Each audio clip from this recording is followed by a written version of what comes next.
Hello everyone! Kamusta po kayong lahat? Isang maulan at pinagpalang araw sa ating lahat. My name is Miss Jess at kamusta po kayo? Actually, sa totoo lang, binabagyo po tayo ngayon dito sa Metro Manila. At ganun pa man, kailangan natin gawin to kasi alam ko na marami excited sa atin dyan to hear yung comparison natin about this lotion. At dalawa to na bibigyan ko ng honest review ko, no? Kasi since nagamit ko na rin naman na siya for I think less than a month, so nandun na tayo sa looking forward doon sa magandang result kung meron man. And this is all about Shawil lotion. This is actually yung pinakabago nila nalabas ngayon. At whitening body lotion, sabi nga dito, this is a 5 times whitening ingredients, and sinasabi din dito that this is daytime use, everyone. Daytime use siya, at hoping na may SPF to kasi kapag daytime, syempre, mainit ang paligid na naaarawan tayo, so mainit talaga. Sabi nga dito, meron po itong lactic acid, AHA niacinamide, tocopherol acetate, alpha-arbutin, vitamin C. Ayan siya. So, I'm really looking forward na magkaroon tayo ng soft and radiant skin using this one. It's been already like 3 weeks ko na yata siyang ginagamit ngayon. At andun na ako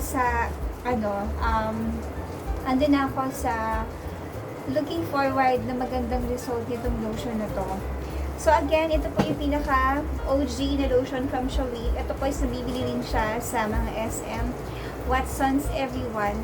And this cost 300 pesos if hindi ako nagkakamali. So if you want to avail, kung gusto niyo talaga makapag-avail ng sure na legit na mga lotions na Shawil, go grab yours. Check nyo rin po sa mga supermarkets, SM, department stores, and Watsons nationwide.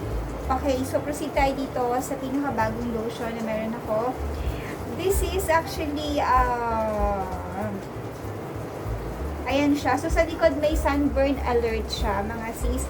If you have time, screenshot nyo po and read muna before purchasing this product. Kung sa tingin nyo po, meron kayong mga possible na ma-allergy, yan siya. Okay? So, again, pag-lotion ako, gagamitin ko to. Kasi, hindi pa ako naglo-lotion today. Ayan siya. So, mag-a-apply po tayo ng lotion. Gamit itong, sorry, nasa braso. Okay. Gamit itong ating puti na lotion. To be honest, and to be also fair. Magiging honest ako dito sa review natin sa lotion na to. At, this lotion, ito, super bango nito. Kung nagustuhan mo to, very refreshing yung scent nito. More of a sampagita fresh scent siya.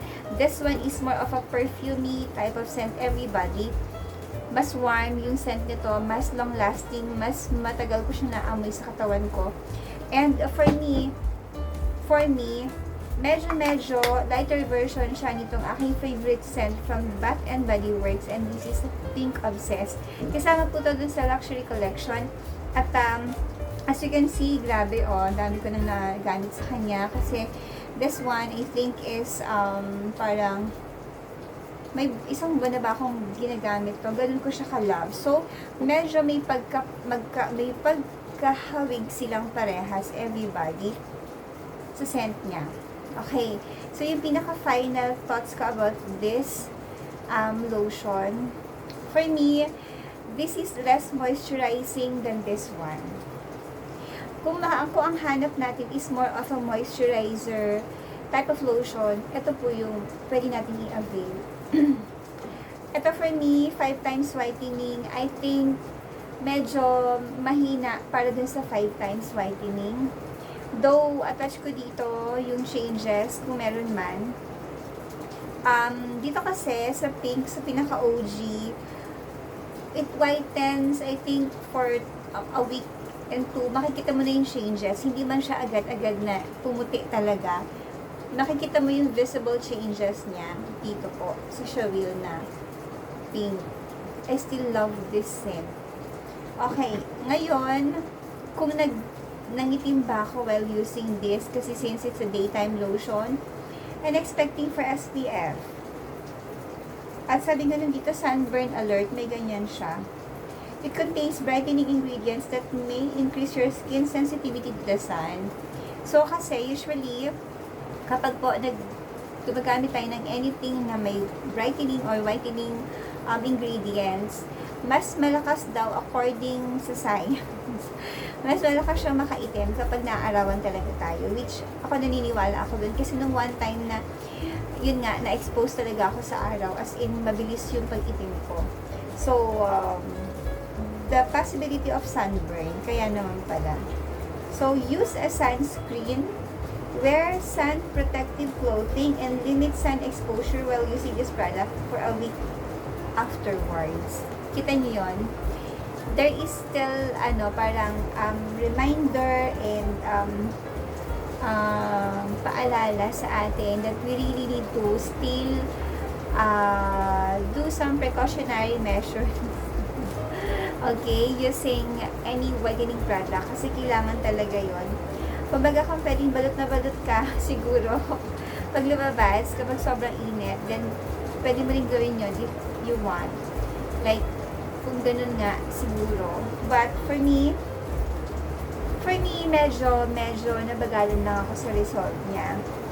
Kasi, to be honest, may ginagamit ako ngayon isang whitening soap which I think is nakatulong doon sa lighten up ng skin.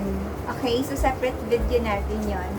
But for this lotion, yung regular soap yung ginamit ko noon, at ito yung ginamit ko, parang hindi naman siya masyadong nakalighten ng skin. So, I think it really matches pa rin kung ano yung sabon na pwede natin gamitin na nakakaputi din. And, gamitan natin ng ganitong lotion kasi this is, again, whitening lotion. Pero kung tatanungin nyo kung sino mas effective sa kanilang dalawa, I think this one pa rin sa skin ko. Again, ito po is my personal experience and hindi ko siya sinasabi na mangyayari yun siya sa, sa lahat, no? Hindi po. So, tignan lang din natin, we can try po using this lotion again kung ano yung mas mabilis na makaputi sa atin, kung ano yung mas prefer natin. Like, kung mas gusto natin pumuti, mas gusto natin ng moisturizing, or mas gusto natin ng glossy type of lotion. This one for me is mas matte yung consistency nito sa balat. So, hindi siya masyadong yung katulad nung dito na very moisturizing siya. Mabilis kasi itong bumaba yung kintab factor niya. So, meron pa rin siya, but if i-compare mo talaga yan siya sa pink, I think mas very long lasting yung moisture nitong ibibigay sa skin natin. Again, ito po is my personal experience and you can try it po. Para sa atin, para sa bawat isa sa atin, no, subukan ba natin which one will work kasi magkakaiba nga tayo ng skin type, magkakaiba tayo ng pag-absorb sa skin natin ng mga products, no? Ayan po siya ngayon. So, I hope na we can try again, this variant kasi meron din pong isang variant doon na I think yun is yung purple. And yun naman is more of ginagamit siya during nighttime. And yun naman is, I think, nakaka-moisturize pa rin siya ng skin. Though lahat ng variants po ng Shawil, very moisturizing siya, except dun sa may SPF na blue. Yung blue kasi parang feeling ko pang sun protect lang din talaga yun siya. But the other ones are really, for skin brightening and skin lightening. Yung mga variants na mga bagong labas ng Shawil. So, if may mga experiences kayo using this white lotion, you can just comment dyan sa baba. And kung halimbawa, i-compare natin which one is better for me.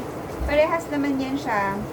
At ang pink na to, pwede siyang gamitin during during nighttime. Before, ginagamit ko siya during daytime. Pero, kasi nga, ito is nakalagay dyan talaga na it's really for daytime use.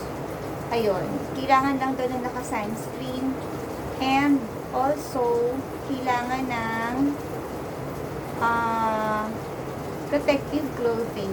'Di ba? Yung mahahaba na manggas, yan.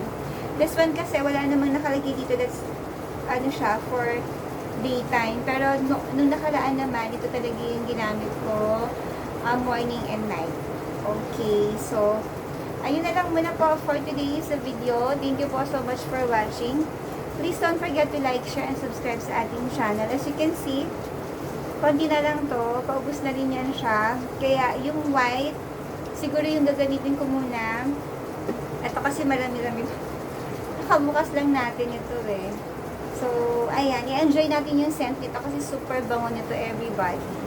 Thank you so much po for watching. Stay safe and God bless.